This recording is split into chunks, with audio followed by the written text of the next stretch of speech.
அன்பின் பரலோக தகப்பனே உமக்கு நன்றி செலுத்துகிறோம். இந்த நாளை நீ தந்ததுக்காக ஸ்தோத்திரம். உடைய கிருபை மாத்திரம் எங்களை தாங்கட்டும். இயேசுவின் நாமத்தினால் ஜெபிக்கிற நல்ல தகப்பனே, ஆமேன். வெற்றி கொண்டார் பறித்து வெற்றி கொண்டார் பறித்து கோடும் வேதாளத்தை சங்கரித்து முறித்து பத்ராசன கிரித்து மறித்து படுபட்டு தரித்து முடித்தார். ஆமென் அல்லேலூயா, ஆமென் அல்லேலூயா. மகத்துவ தம்மராபரா, ஆமென் அல்லேலூயா. ஜெயம் ஜெயம் ஆனந்த ஸ்தோத்திரா. இந்த நாட்களில் கூட கர்த்தர் தந்த ஒரு வேத வார்த்தை அடங்கியிரு. 1 பேதுரு 5:6 சொல்லுது, அவருடைய பலத்த கரத்துக்குள்ள அடங்கி இருக்கும்போது கர்த்தர் உன்னை உயர்த்துவார். அந்த ஒன்று தானே எங்களால் செய்ய முடியாது.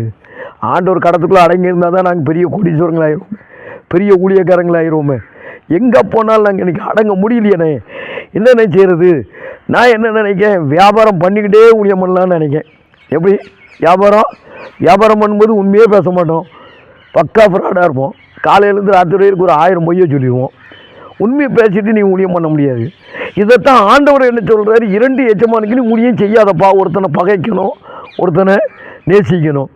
உலகத்துக்கு எனக்கு ஊழியம் பண்ணாத, ஒன்று எனக்கு ஊழியம் பண்ணு. அதான் சொல்கிறாரு லூக்கா 9:62, கலப்பையின் மேல் கை வைத்து விட்டு பின்னோக்கி பார்க்கிறவன் எனக்கு பிரயோஜனமானவன் அல்ல, தேவனுடைய ராஜ்யத்துக்கே தகுதி உள்ளவன் அல்ல. இது ஆண்டவர் என்ன விரும்புகிறாருன்னா, அவர் 3 வருஷம்தான் ஊழியம் பண்ணார். தாய் தகப்பனுக்கு 30 வருஷம் அடங்கி இருந்தார். அதுக்கப்புறம் என்ன செஞ்சார்? ஊழியம் பண்ணார். அந்த ஊழியத்தில் எவ்வளோ மேன்மை இருந்தது பார்த்தீங்களா? அவருக்கு கர்த்தர் தேவன் எவ்வளோ மேன்மையை கொடுத்தார். ஏன்னா எல்லாத்தையும் அதே மாதிரி பார்த்தீங்கன்னா 12 சீசர்களும் ஒரு சீசை என்ன செஞ்சான்? மீன் பிடிச்சா மீன் கிடைக்கல. கடலுக்குள்ளே இருக்கிற மீன் கடலுக்குள்ளே கிடந்தாலும் உயிரோடு கிடந்திருக்கும். இவர் ஆழத்தில் போய் போடுனார், போட்டான்.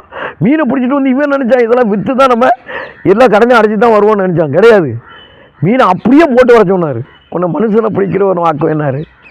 அதுக்கு என்ன காரணம்னாக்கி இவன் மறுதளிச்சது உண்மை. இவன் எனக்கு தெரியவே தெரியாது, ஆனால் மனம் கசந்து அழுதான். அதனால தான் இவனை கர்த்தர் மேன்மையப்படுத்தினார். அதில் மத்தேயு 26:75 பார்த்தீங்கன்னா மனம் கசந்து அழுதான் பார்த்தானுங்க. இந்த அழுகையை கர்த்தர் நேசிக்கிறார். பேதுருக்கிட்ட ரொம்ப பிடிச்சது என்னென்னைக்கு அப்பப்போ குறுக்கு கேள்வி கேட்பான், அப்பப்போ வாங்கி கேட்டுவான். இந்த மாதிரி ஊழியத்தை சிலவங்க இருப்பாங்க, அவங்க பெரிய ஊழியக்காரங்களாக வருவாங்கங்கிறது யாருக்குமே தெரியாது, ஆரம்பத்தில் தெரியாது. என்ன இவன் இப்படிலாம் கேள்வி கேட்குறான்னு. ஏன்னா என்கிட்டலாம் குறைஞ்சது பார்த்தீங்கன்னா முந்தா நாள் பார்த்தீங்கன்னா ஒரு 150 பிள்ளைகள் என்கிட்ட கேள்வி கேட்க வந்திருந்தாங்க. அதுக்கு மேலே பார்த்தீங்கன்னா ராத்திரியும் பகலையும் என்கிட்ட கேள்வி கேட்டுகிட்டே இருந்தாங்க பிள்ளைங்க. தாத்தா நீங்கள் எப்போ வருவீன்னு கேட்டுகிட்டே இருந்தாங்க. என்னையும் இங்கே உட்கார விடாமல் அவங்க ஜெபத்தில் அங்கே கொண்டு போயிடுறாரு ஆண்டவர். அந்த அளவுக்கு கேள்வி தான். கேள்வியினால தான் நிச்சயம் ஞானம் பிறக்கும். கேள்வி கேட்கணும். அப்போ நீங்கள் ஆண்டவர் சொல்கிற அடங்கி இருக்கணும். ஆகாருக்கு குழந்தை உருவாகிட்டு அவள் தப்பின்னு போயிட்டு இருந்தா. தேவதூதன் சொன்னால் போ, அவள் கைக்குள்ளே அடங்கிரு. 14 வருஷம் அடங்கியிருந்தா. நீங்கள் 1 வருஷம் அடங்கியிருக்கோம்னால கொஞ்சம் துன்பப்படுத்தோம்னால ஓடிடுவீங்க. அவன் அந்த அடங்கி இருந்ததுனால தான் இன்றைக்கி இஸ்லாமிய சந்ததி இவ்வளோத்துக்குள்ளே பெருகிட்டு இருக்கிறாங்க. நீங்கள் கவர்மெண்ட்டுக்கு பயந்து ஒன்று போதுன்னுட்டு நிப்பாட்டிடுறீங்க, இல்லை ஒன்றே போதுன்னு நிப்பாட்டிடுறீங்க. அவன் அப்படி இல்லை. அந்த வேதாகம வார்த்தைக்கு அவன் பழகி பெருகுவான்னு சொன்னக்கு 1 10 எப்படி பழகி பெருக முடியும்? அவன் என்ன பண்ணிட்டான்? வீட்டுக்கு டஜன் 2 டஜன் தான் பெற்று போட்டுகிட்டே இருக்கான். ஏன்? அவன் வளராமையாக இருக்கான், செத்தாக போயிட்டான். நம்ம தான் ஒன்று வளர்த்துட்டு இதுக்கு என்னால் சம்பாதிக்க முடியலன்னு சொல்கிறோமே. அவன் நல்லா படிக்க வைக்கான், படிக்க வச்சுக்கிட்டே இருக்கிறான். ஒவ்வொரு மெக்கானிக் கடைக்கு அனுப்பிடுறான், நல்லா உயர்ந்துடுறான். அன்றைக்கி ஆண்டவர் சொன்ன வார்த்தை தேவதூதன் அவன் அடங்கி இருந்ததுனால்தான் அந்த சந்ததி உருவாக்கப்பட்டது. அவ்வளோ விரிவடைகிறதுக்கு காரணம், இஸ்லாமிய சந்ததி விரிவடைகிறதுக்கு காரணம் என்னென்னா ஆகார் அடங்கி இருந்தா. நீங்கள் உங்கள் ஊழியக்காரனுக்கு அடங்கி இருங்க. ஊழியக்காரனை ஏற்று பேசாதீங்க. ஊழியக்காரன் சொல்லுவான், சீக்கிரமாக வந்திருப்பான் ஆலயத்துக்கு, சீக்கிரம் வாப்பா, அந்த செப்பம் இருக்குது, அந்த செப்பம் இருக்குது, இந்த செப்பம் இருக்குமா. வீட்டுக்கு ஒரு ஆளை அனுப்புப்பா. உன் குடும்பம் ஆசீர்வதிக்க பண்ண வீட்டுக்கு ஒரு ஆளை அனுப்பு. வீட்டை சபையை க்ளீன் பண்ணு, பாய் போடு, கழுவி விடு. எவ்வளோ ஆசீர்வாதம் உனக்கு தெரியுமா? நான் கழுவி விட்டவன், எல்லாம் செஞ்சவன். அதனால தான் இந்த அந்த ஆசீர்வாதத்துக்குள்ளே நான் இருக்கேன். எனக்கு ஆண்டவருக்கு சம்மந்தம் 21 வருஷம் தான். அதுக்கு முன்னாடி எனக்கு ஆண்டவருக்கு சம்மந்தமே கிடையாது.